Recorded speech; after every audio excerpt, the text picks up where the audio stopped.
à Tumba, babengi opère il y a résistance. Mais par rapport à expérience au yozanango politiquement, sur le plan sécuritaire, ndenge ujiraki mboka, ozalaki bras droit au asimangi ba fonction moko na ba influente na au chevet plutôt il y a maréchal Mobutu.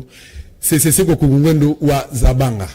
Moi mboka Adolphe Muzitu, ancien premier ministre de l'école Congo démocratique, du coup ça là déclaration moko il y a makasi vraiment oyo asengi na ba congolais ba na envahir république ya Rwanda. Ba na connexer Rwanda na bakisi lisusu. Alors par rapport na yango lecture na ezali nini? Est-ce que déclaration wana ya ndeko Adolphe Muzitu et yaki na moment nango est-ce que ezali responsable? Est-ce que ezoko cadré par rapport au contexte oyo RDC ko connaître les lots topé ba conflit oyo to entre les deux pays voisins? Est-ce que c'est le moment à ça la déclaration makasi bongo na pesi maloba mona mboka honoré banda nzamboko à Tumba? Lekidosta, merci pour la motuna na yo. Ezali un grand point d'actualité et faire couler beaucoup d'encre. N'a besoin quelques minutes pendant n'a sa bino position, disons ma lecture, il y a situation. Et là on a dit qu'on regrettait mingi, ezali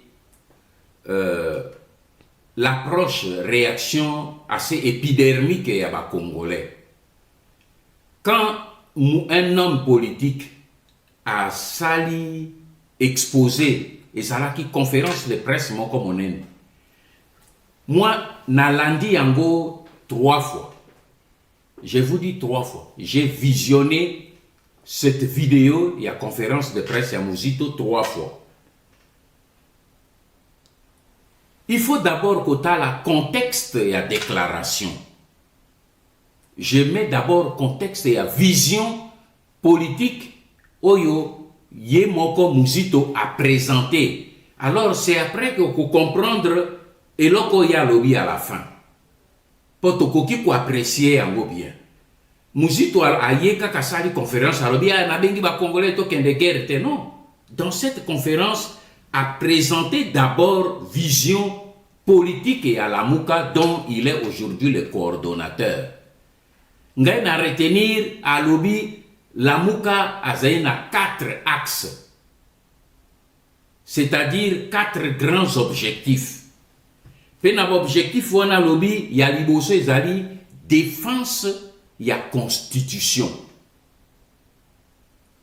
Pour défendre la constitution et l'Union Koloba à reconnaître la Mouka, à reconnaître valeur et à institution au Ezenambok. Et donc il y a mis balé à lobby mobilisation. Il y a population pour les prochaines élections. Il y a mis ça à lobby lutte, il y a anti-valeur et ensuite que Ezali lutte pour la insécurité. Après ces 4 axes, P à lobby mbo cannabiso Ezali face à 2 alternatives. C'est très important. Avant beaucoup on a problème et à Rwanda. À lobby, Tozali soit devant une démocratie, soit devant une dictature qui se porte bien. Or, à lobby, comme nous ne sommes pas devant une démocratie, donc nous sommes devant une dictature qu'il faut combattre. Une dictature. Qui dit dictature, dit il reconnaît que les autorités qui sont là sont des autorités légales, mais ils gèrent mal le pays conformément à la Constitution. Donc, jusque-là, il n'y a nulle part problème d'occupation. Tout ça est clair, parce que pour Nangaï, j'étais heureux de constater qu'au moins pour la première fois, un leader de la Mouka a définir la philosophie politique et à la Mouka. Je l'ai suivi attentivement, religieusement, parce que c'est important. Alors, aïe kolobabwe, à lobby stratégie, c'est très important. À lobby stratégie à la Mouka, et c'est un axe mibale. Axe à liboso, et zali opposition républicaine au sein du Parlement. Axe à mibale, et zali résistance pour la vérité des urnes. pas pour la libération, pour la vérité des urnes.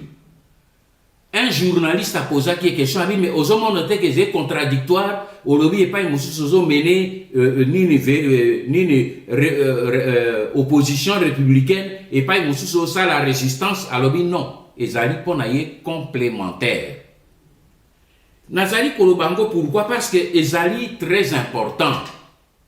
C'est en répondant à une autre question concernant maintenant le Rwanda, ou à deux, trois questions, il a fait une série d'observations. Alors, le Rwanda peut venir exploiter les minéraux chez nous, comme la Chine, comme les États-Unis, comme la Belgique. Et il a raison. Pourvu que Asala Yango selon les lois Yango Cannabiso. Ayola Rekoloba. Le Rwanda et l'Ouganda influent. Il n'a pas dit ils s'occupent, il dit ils influent dans les affaires de la République démocratique du Congo. Pe bazali cause Yamogulu et Penabiso. Alors il dit que Bango pe bakoti na kati ya armée nabiso. Donc il a reconnu l'infiltration et la présence na Bango na kati ya armée et il a fait allusion na rapport Meping. Donc quelque part, tout en disant que le pays n'est pas occupé, il a reconnu que le pays est occupé. Donc c'est un peu une attitude mi-figue et mi-raisin. Mais ce sont les éléments. Alors à Lobi Boye, Soki Tokomi Makasi, parce que les lots tozali na armete, à reconnaître Yango. Mais Soki Lobi, Tobimi na kati ya makamboyo, et que le Rwanda azali ko continuer kaka, ko déranger biso, pona ko luka koti ya mogulu et pas na biso. Alors, il faut envisager une solution. Il y a quoi attaquer Rwanda, même il y a quoi envahir et pourquoi pas même annexer le Rwanda. Mais à ajouter clairement que ce n'est pas une option politique pour naïe, mais c'est une posture. Il a bien utilisé le mot posture. Bande konangai, soko tolingi ko sala une observation politique, il faut, tout le monde n'est pas analyste politique. Il faut prendre d'abord, c'est que, ou analyser la vision globale d'un homme pour comprendre la portée exacte de la phrase qu'il prononce. Obimisaka ka phrase pour, au bois qui a boité, non. Alors, c'est une posture. Cela veut dire que si le Rwanda continue à faire toujours des troubles chez nous, et si nous sortons de cette situation que nous avons une armée, demain, pour que tous à la Kimia, il faut envisager cette hypothèse-là. Donc, pour moi, Ndengo yo lobby dosta que Abengi na Congo to mener la guerre contre le Rwanda na moni angote. Na yoki angote. J'ai dit que j'ai écouté la vidéo 3 fois. Mais pourquoi Mouzito ne peut pas déclarer la guerre au Rwanda aujourd'hui? Il ne l'a pas fait. Alobi et Moko qui alobi ango comme une simple posture. Et il ne l'a pas fait. Pourquoi il ne peut pas le faire? Tunangai. Mouzito ne peut pas déclarer la guerre na Rwanda l'élo. Pour la simple raison que nous sommes déjà en guerre. Et cette guerre-là, ce n'est pas nous qui l'avons déclarée. C'est le Rwanda qui nous a déclaré la guerre depuis 1996. Il a mené cette guerre, il a gagné cette guerre avec les alliés, 7 pays africains, au Bazara Kinaye, Papa, et ajouté à cela les pays occidentaux, il a gagné cette guerre. Il est resté chez nous, il a occupé et il continue à occuper nos institutions, et à la institutions politiques, et à l'armée, et à la police, et à la service, il les occupe. Donc nous connaissons une guerre de haute et de basse intensité depuis 24 ans les lots. Et on ne déclare pas une guerre dans une guerre. Nous sommes déjà dans la guerre. Une guerre de haute et de basse intensité. Guerre Wana, c'est le Rwanda qui l'a déclaré contre nous. Il est l'agresseur, nous sommes des victimes et des agressés. on ne déclare pas une guerre en ce moment-là, la seule solution est zali tobima na kati ya guerre wana. Or, justement, au moni, tozé na possibilité wana ni parce que moto yo amonaki très loin situation wana ezali nani.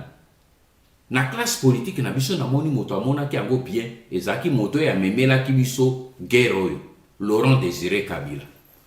Alobaki une déclaration, je préfère prendre ça pour tout comprendre. Alobaki, nous sommes infiltrés jusque-là. Mais Moto Yazekoloba Bandekonanga, c'était un chef d'État. Le chef d'État, c'est celui qui est au sommet. Binoua Congolais, Bossala qui attention à la déclaration en tête. Quand un chef d'État qui est au sommet des institutions, à l'Obélibino, nous sommes infiltrés jusqu'au sommet, alors qu'il est le sommet. Mais après, c'est le message au percevoir, Alingi Kolobake, même Ngayo Bozomo Nga qui est chef d'État, n'est au sommet, mais sur moi, il y a des gens. C'est ça le message qu'il nous a donné. Ça veut dire que le pays ne nous appartient pas. Bozomo Nga n'a chef d'État, mais Likolo Nangai Bato Bazali. Alors, deuxième chose.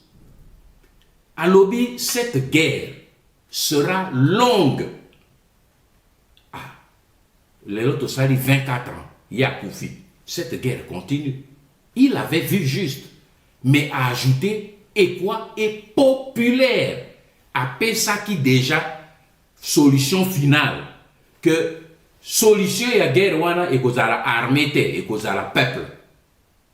Et sera longue, mais fin na yango et cause à la peuple ndi ya kosuki sa yango. C'est ce que je suis en train de vous demander. Que guerre wana moto mususa kosuki sa yango te. Omoni esika nini presse et sali bruit likolo na déclaration ya Muzito. Kagame a réagir. Alobi nini? Alobi armée na ye ya Rwanda ezali 10 fois plus que armée na biso o ya Congo. Me bande konangai. Institution yo boye ezalaka spécialisée Global Firepower.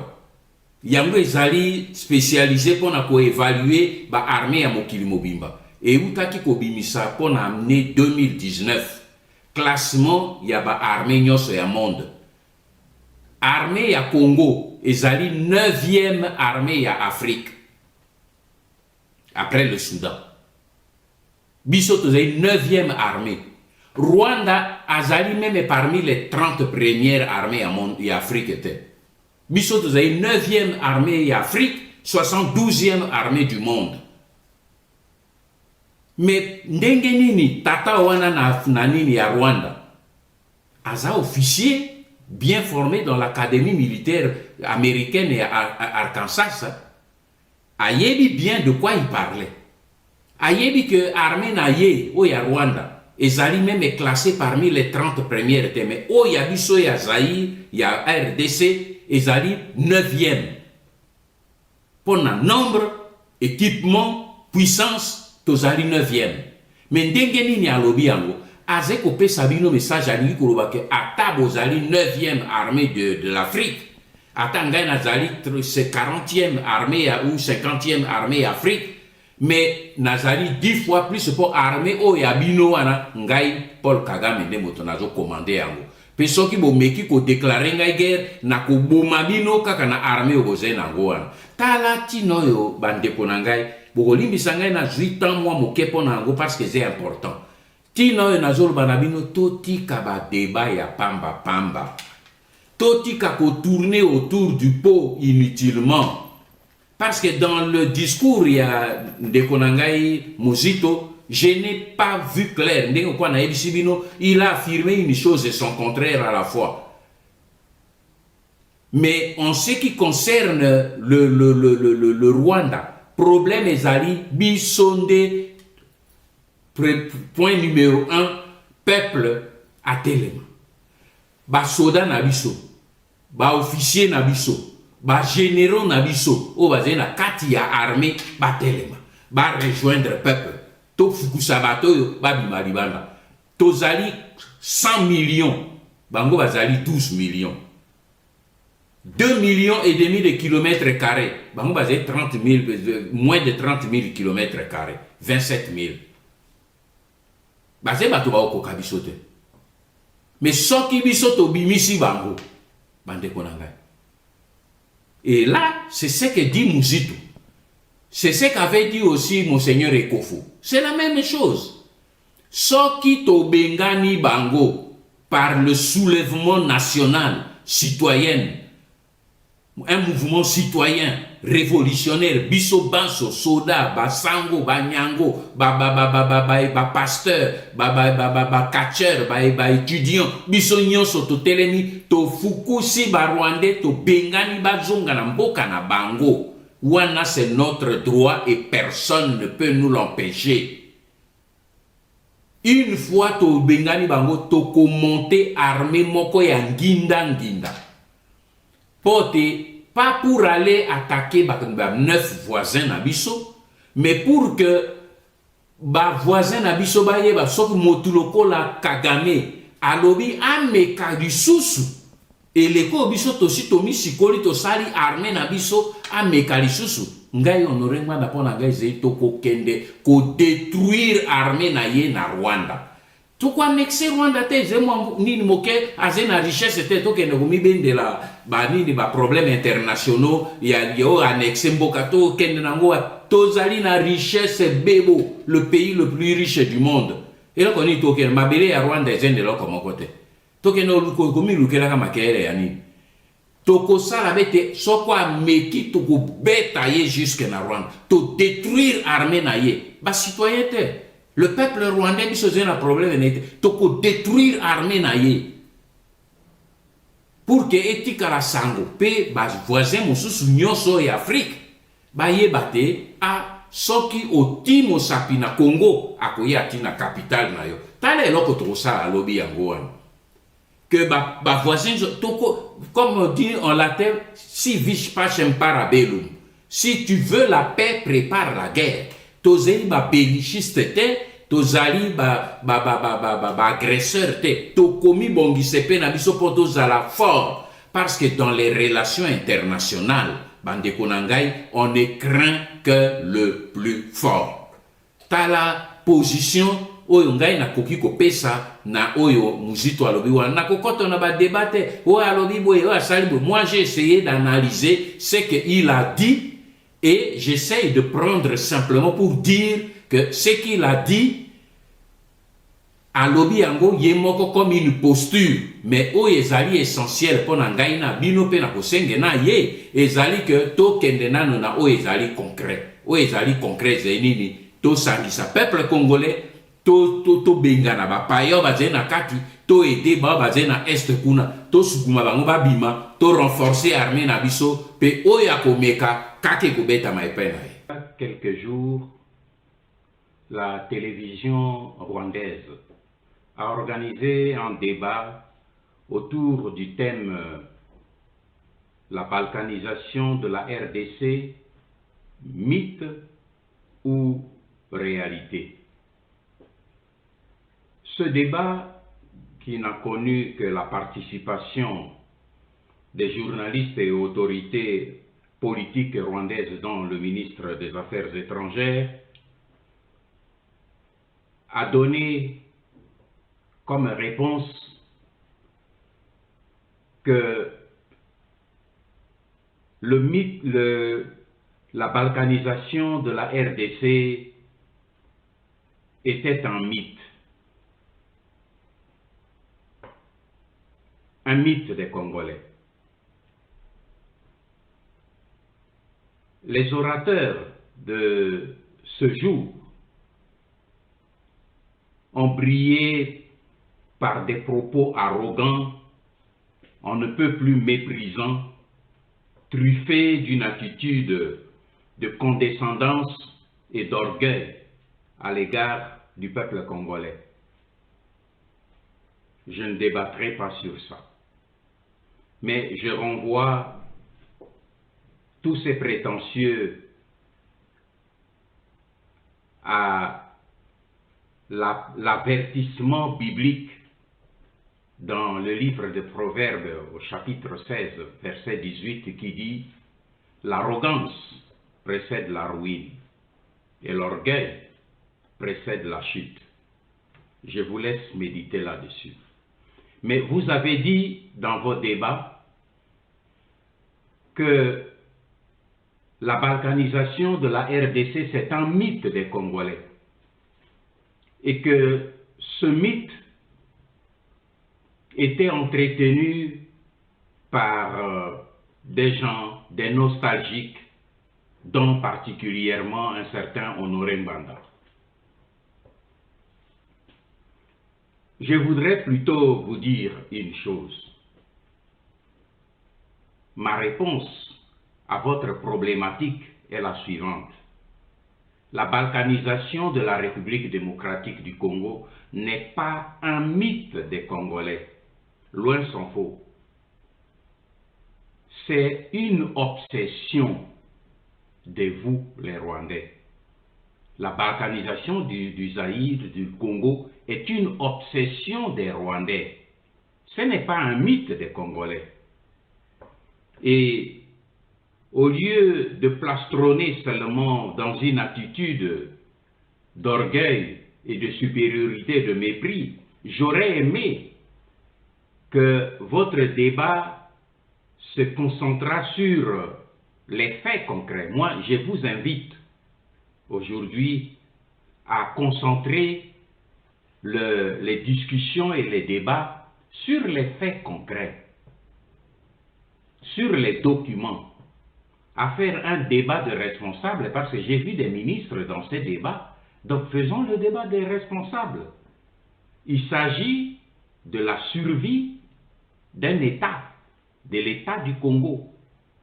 Alors moi, je vous propose, moi j'avais cru que vous alliez certainement sortir des documents qui vous accusent, des faits qui vous accusent, pour montrer que ces documents et ces faits sont faux. Et c'est l'imagination des Congolais. Pour dire qu'il s'agit des mythes des Congolais, il faut montrer que ces documents et ces faits sortent de l'imaginaire des Congolais. Mais moi, je vais vous citer par exemple quelques documents aujourd'hui. Et vous dire si ces documents-là sortent de l'imaginaire des Congolais. Et ce sont sur ces documents que nous pouvons débattre. Parce que c'est ça qui montre la réalité du danger de la balkanisation de la République démocratique du Congo à cause de l'obsession qui vous habite au Rwanda. Moi, je prends le premier document que je vais vous proposer quelques documents et quelques faits. Quand je prends le premier document, le communiqué officiel du Haut Commissariat des Nations Unies pour les réfugiés, communiqué adressé aux réfugiés rwandais de Lemera, de Mulenge et de Katobo en 1960. Et ce document, je le produis dans ce livre, qui a été écrit depuis 2004, ça fait 15 ans. Ce document est un document officiel de l'ONU. Et dans ce document, il nous prouve clairement que les réfugiés rwandais, en 1960, étaient accueillis dans les sites de Lemera, de Katobo et de Mulenge. Alors maintenant, la question des débats que nous pouvons avoir, c'est que comment le nom du site qui a accueilli les réfugiés rwandais est devenu le nom d'une ethnie des Rwandais. Voilà le vrai débat. Et ça, ce n'est pas un mythe, c'est une réalité. Comment le nom d'un site Mulenge qui a accueilli les réfugiés en 1960 est devenu en 1980 le nom d'une soi-disant ethnie rwandaise au Congo. Par quel processus? Débattons là-dessus. Je vous propose un deuxième document de débat. l'ordonnance loi numéro 1972/002 du 5 janvier 1972, qui a été initiée par un originaire du Rwanda, Barthélemy Bisengimana, et signée par le président Mobutu. Barthélemy Bisengimana, c'est un originaire du Rwanda. Il a terminé ses études à Lovanium. Il a été engagé à la présidence de la République par le secrétaire général Gérald Kamanda en 1966. Il a été engagé comme conseiller chargé des affaires énergétiques et minières. Il a été responsabilisé même comme chef de pool des conseillers dans ce domaine. En 1969, sur proposition de l'intendant à la présidence, colonel Fouis de Tembosch, un Belge de la famille royale, le président Mobutu nomme votre frère directeur du cabinet, Bisengimana Rwema. En 1972, le 5 janvier, il lui propose au président Mobutu une ordonnance pour donner la nationalité zaïroise à tous les Banyarwanda qui habitaient le Congo. C'est un document qui existe, il est là. Question maintenant, Barthélemy Bisengimana, originaire du Rwanda, un grand ingénieur, un brillant ingénieur, un intellectuel, pourquoi a-t-il proposé au président Mobutu l'ordonnance pour accorder la nationalité congolaise zaïroise uniquement au Banyarwanda en 1972, et il ne l'a pas fait pour les Bafulio, il ne l'a pas fait pour les Nandé, il ne l'a pas fait pour les Ngbandi, il ne l'a pas fait pour les Baluba, il ne l'a pas fait pour les Bakongo. Pourquoi seulement au Banyarwanda? Si tel est que, comme vous le dites, les Banyarwanda étaient tous des Congolais depuis des siècles, trouvez-vous une logique? Est-ce que vous trouvez que cela est de l'imaginaire des Congolais? Selon votre débat, répondons, prenons les vrais cas et posons une deuxième question. Dans cette ordonnance du 5 janvier 1972, Bisengimana n'utilise pas le terme ethnie Banyamulenge. Et vous dites qu'ils sont là depuis des siècles. Mais pourquoi il n'a pas utilisé ce vocable? Je prends un troisième document. La lettre que vos propres frères Banyamulenge, les Banyarwanda, ont écrit le 20 juin 1981 pour protester lorsqu'on leur a retiré cette nationalité par le comité central du MPR en 1980. Dans cette lettre, ils affirment d'abord qu'ils se sont référés, cette lettre est dans l'annexe numéro 1 de ce livre, Crimes organisés en Afrique centrale, révélations sur les réseaux rwandais et occidentaux. Ça fait 15 ans. Et quand ce livre est sorti, vous avez essayé de le rafler pour acheter, pour faire disparaître les documents. Mais avec Charles Onana, qui était mon éditeur, nous avons bloqué au niveau des librairies. Si les documents qui étaient là étaient faux, vous m'auriez porté plainte. Mais vous avez essayé plutôt de faire disparaître le livre. Et ce document dont je parle est là, c'est l'annexe numéro 1. Là-dedans, vos frères disent, nous nous sommes référés au président Abiyarimana, qui soutient notre action. Comment donc? Si vous êtes des Congolais depuis des siècles, pour quelle raison vous devez vous référer à un président rwandais pour vous soutenir? Nous avons eu des problèmes avec nos frères à l'intérieur du pays, les Lunda, les Baluba, les Lulua et tout ça. Ils ont eu des problèmes les uns les autres et des conflits internes, mais ça a été réglé. On n'a pas vu les Lunda aller chercher l'appui du président angolais ou du président zambien, ou bien les Baluba aller chercher l'appui de je ne sais quel président tanzanien ou le président zambien. Mais pourquoi vous référez au président rwandais pour avoir l'appui pour un problème interne dans votre pays? Question. Ça, ce n'est pas de l'imaginaire des Congolais. C'est vous. Et dans votre lettre, dans cette lettre qu'ils ont écrite au secrétaire général de l'ONU, parce que vous dites que la balkanisation, c'est l'imaginaire des Congolais, je voudrais vous dire si le paragraphe que je vais vous lire est aussi un mythe des Congolais. Les Banyarwanda qui ont écrit cette lettre ont dit ceci.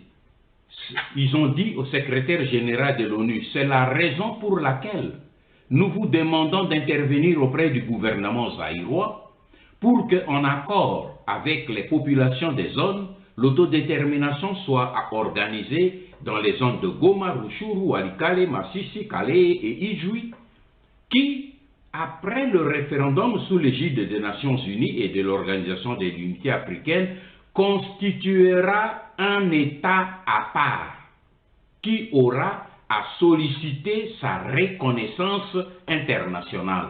Messieurs, mes voisins rwandais, cette demande-là, vous appelez ça en français quoi? Ce n'est pas de la balkanisation? Ce n'est pas de la sécession? Donnez-moi peut-être le nom en Kinyarwanda. Et c'est ça l'imaginaire des Congolais? C'est ça que moi je réponds. C'est votre obsession à vouloir prendre une partie de notre pays frauduleusement. Et nous avons droit de pouvoir nous défendre. J'ai le devoir de réveiller mes frères congolais pour dire faites attention, on veut nous prendre notre pays. Et vous dites toujours, comme j'ai posé la question précédemment, ceux qui ont signé cette lettre en juin 1981, ils l'ont signé comme les populations originaires du Rwanda. Pourquoi ne l'ont-ils pas signé comme les Banyarwanda, les représentants de l'ethnie Banyarwanda? Question. Et c'est mythe et c'est réalité. C'est à vous maintenant de me répondre. Je prends un quatrième document. Il s'agit de la lettre de l'administrateur de Minembwe 1, parce qu'il y a eu Minembwe 1 et Minembwe 2. La lettre du 20 février 2004 de l'administrateur Mugabe, Théo Ruseruka, qui a écrit à son frère Ruberwa Azarias, qui était vice-président. Et ce document, qui est toujours dans ce livre, annexe numéro 17, c'est l'annexe numéro 17. Ce document fait état d'une réunion. Et ce document a été publié, cacheté, ce document, cette lettre, cachetée. Ça n'a pas été contesté. Et il fait lui-même, il informe Ruberwa de la réunion qui a eu lieu à Kigali le 6 janvier 2004, présidée par Paul Kagame. Cette réunion, selon votre propre lettre, avait 4 objectifs. Premier objectif, implanter le territoire de Minembwe. Deuxième objectif, imposer l'autorité du Rwanda sur le site Kivu. Troisième objectif, contrôler le lac Tanganyika et le lac Kivu. Et quatrième objectif, contrôler les minéraux dans les provinces du Sud Kivu. Est-ce un mythe des Congolais ou la réalité d'une obsession rwandaise? Débattons. Je prends un cinquième document. La lettre du ministre de la Défense du Rwanda, écrite le 12 août 2004, adressée, tenez-vous bien, au commandant de la région militaire de Goma, en République démocratique du Congo, qui se trouvait être un Rwandais, Obedi. Et dans cette lettre, vous l'informez qu'on met à sa disposition un groupe important des militaires Banyamulenge qui viennent de terminer leur formation. Vous mettez ces militaires, ils ont eu leur formation en Rwanda et vous les mettez à la disposition du général rwandais qui est dans l'armée congolaise à Goma. Si vous n'appelez pas cela occupation, donnez-moi un nom en Kinyarwanda. C'est là les faits sur lesquels nous pouvons débattre. J'ai des dizaines de documents. Des dizaines, j'ai dit des dizaines de documents. Mais je termine par un autre document. Le document qui vient de votre président, Paul Kagame, coécrit avec le président Museveni. Les conditions de cesser le feu qu'ils ont adressées au président Mobutu. Messieurs, quand un pays, le gouvernement d'un pays adresse les conditions de cesser le feu, c'est-à-dire il reconnaît que c'est moi qui fais la guerre dans ce pays. Ce n'est pas un observateur qui impose les conditions de cesser le feu. Ils ont écrit au président Mobutu pour imposer leurs conditions de cesser le feu. C'était déjà le 4 novembre 1996, quelques mois après le déclenchement de l'agression du Zaïre. Les deux présidents que j'ai cités m'ont remis ce document personnellement à Kampala, après un entretien de 2 heures que j'ai eu avec eux. Et ce document, je l'avais remis sur autorisation du président Mobutu à l'Union européenne. Dans ce document, les 12 conditions de cesser le feu, ça se trouve, je l'ai produit dans mon livre ici, Ainsi sonne le glas. Annexe numéro 1, ça se trouve là-dedans. Et ce livre est sorti depuis 1998, 21 ans aujourd'hui. Vos présidents sont vivants. Ils ne peuvent pas le contester parce que c'est un document officiel. Ça, c'est entre les mains de la communauté internationale. Donc, sur le point numéro 5, messieurs, quelle est la condition numéro 5 pour le cessez-le-feu, pour que le Rwanda et l'Ouganda arrêtent la guerre? Ils ont dit que le gouvernement du Zaïre restitue la nationalité aux ayants droit Banyamulenge. Point numéro 5. Est-ce que c'est ça le mythe ou c'est la réalité? Votre chef d'État a posé comme condition, on arrête la guerre si vous restituez la nationalité aux Banyamulenge. De quel droit, si les Banyamulenge sont des Congolais à part entière, pour quelle raison 2 présidents Tutsi se mettent ensemble pour imposer comme condition qu'on leur restitue une nationalité qui leur a été accordée indûment parce qu'elle n'a pas respecté la procédure prévue par la loi du Zaïre? Mythe ou réalité? Débattons. Ce sont là les réalités. Il ne faut pas plastronner pour tout simplement dire ce sont des nostalgiques. Non. Et si nous devons considérer les faits historiques qui sont là, je prendrai les déclarations de vos deux chefs d'État que je viens de citer, Museveni et Kagame, dans le documentaire Afrique en morceaux. Ils reconnaissent, ils décrivent eux-mêmes comment ils ont préparé cette guerre pour défendre les Banyamulenge. C'est là-dedans. Si les Banyamulenge étaient des Congolais, pourquoi ils ne le font pas pour défendre les Nandé, les Bafuliro et tous les autres qui sont là? Ils s'intéressent qu'aux Banyamulenge. Parce qu'ils sont des Banyarwanda, des Tutsis Banyarwanda comme eux. Et ils s'en servent pour pouvoir occuper le terrain. Ce n'est pas un mythe, messieurs. C'est votre obsession à occuper nos terrains. Nous ne vous refusons pas de venir habiter chez nous.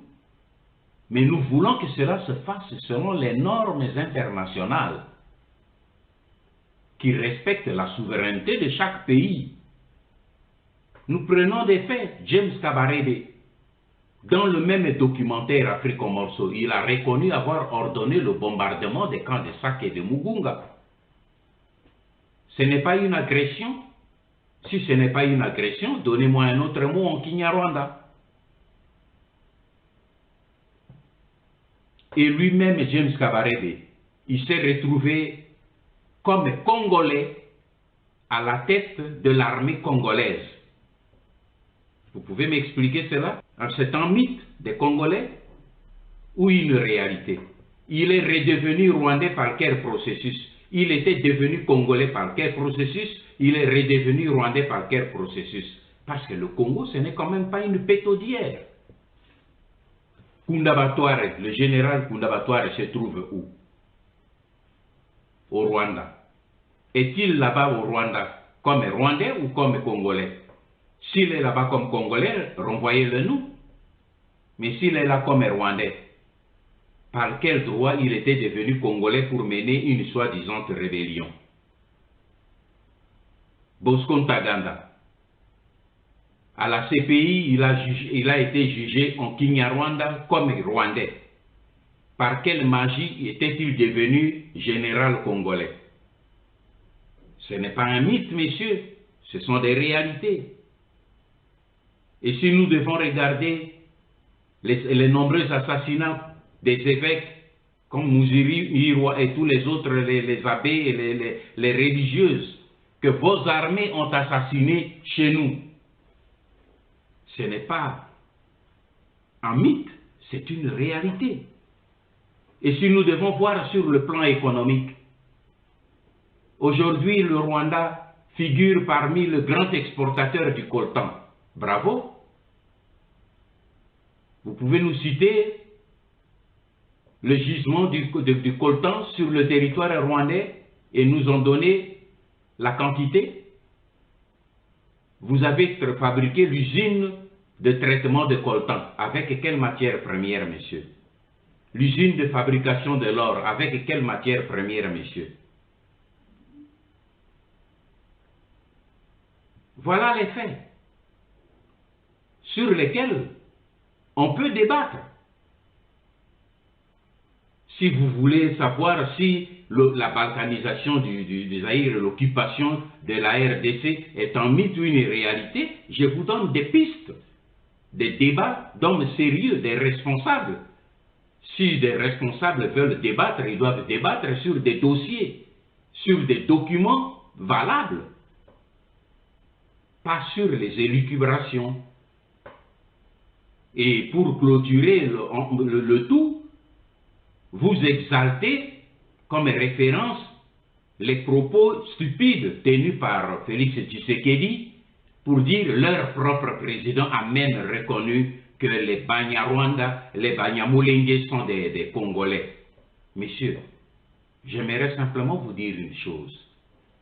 Il est vrai, le monde entier le sait et nous les Congolais le premier, que si aujourd'hui votre pays, le Rwanda, a mis le grand Congo à genoux, c'est à cause de la médiocrité intellectuelle, morale, spirituelle des dirigeants de l'élite politique congolaise. Mais, aujourd'hui, je voudrais vous dire que la jeunesse congolaise est debout. La jeunesse congolaise a saisi le message. Le message que nous avons envoyé pendant 20 ans, cette jeunesse congolaise vient d'en saisir. Et cela vous fait maintenant peur. Parce que cette jeunesse est debout pour combler la médiocrité et au déficit de la classe politique congolaise. Elle est debout.